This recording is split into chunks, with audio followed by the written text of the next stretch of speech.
Hi விவாஸ் எல்லோருக்கும் வணக்கம். இன்னைக்கு சுற்றும் விழி சுடரேல கருணாகரன் மாமியார் கோயிலுக்கு போயிட்டு வந்து எல்லாருக்கும் பிரசாதம் கொடுக்குறாங்க. என்னங்க அத்தை இன்னைக்கு ஸ்பெஷலாக இருக்கீங்க அப்படின்றாங்க.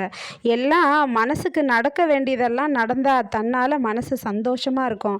அப்படி தான் நான் இருக்கேன். இப்போது ஸ்வேதாவை உங்களுக்கு கல்யாணம் பண்ணி கொடுக்கறதுல அவ்வளோ திருப்தியாக இருக்குது எனக்கு. அதனால் ஒரு சாமியார் என்ன சொன்னாருன்னா, நம்ம வந்து ரொம்ப தொலைவில் இருக்கிற நம்மளுடைய தெய்வத்துக்கு போயிட்டு ஒரு 7 கோயில் போயிட்டு நம்ம போயிட்டு அந்த கோயில் சன்னிதானத்தில் அர்ச்சனை பண்ணிட்டு வரணும்னு சொன்னார். அப்படி நடந்தாக்கா எல்லாமே நமக்கு நல்லபடியாக நடக்கணும்னு சொன்னார்.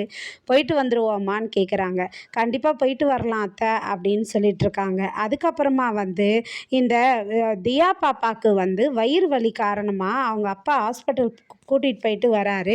கூப்பிட்டு போயிட்டு வந்ததும் அபி என்ன பண்ணுறாங்கன்னா, இந்த அபி கோயிலுக்கு போய் உனக்காக வேண்டிக்கிட்டு வந்த எல்லா பிரச்சனையும் சரியாயிடும், இந்த விபூதியை எடுத்துக்கோன்னு சொல்லிட்டு சுடர்கிட்ட கொடுத்து தியாவுக்கு வச்சு விட சொல்கிறாங்க. தியாவும் வச்சுக்கிறாங்க.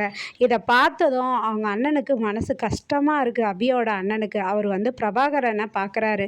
பிரபாகரனை பார்த்ததும் பிரபாகரன் என்ன கேட்குறாருன்னா, நல்லா இருக்கீங்களா சார் அப்படின்னு கேட்குறாரு. எப்படி சார் இருக்க முடியும், நான் படுற சித்திரவதை என்னால் நல்லா இருக்கேன்னு பொய் சொல்ல முடியல. ஏன்னா அந்த அளவுக்கு வலியும் வேதனையும் நான் அனுபவிச்சிட்ருக்கேன்.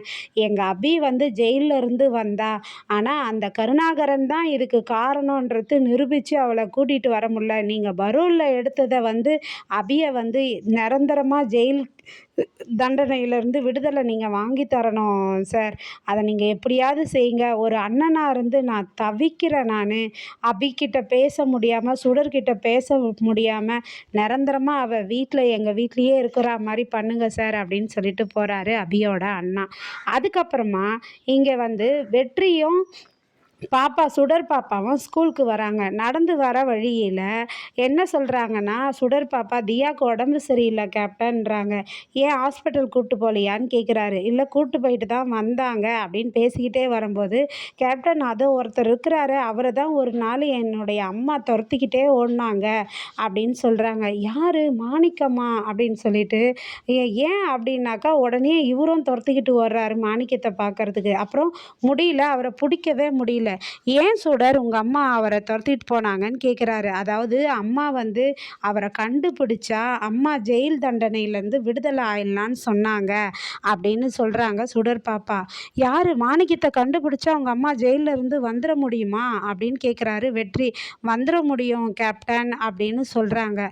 அப்படியான்னு அப்புறம் வீட்டில் வந்து திவ்யா எல்லாரும் பேசிக்கிட்டு இருக்கும்போது கருணாகரன் ஸ்வேதா எல்லாம் பேசிகிட்டு இருக்காங்க. அப்போ பிரபாகரன் வராரு.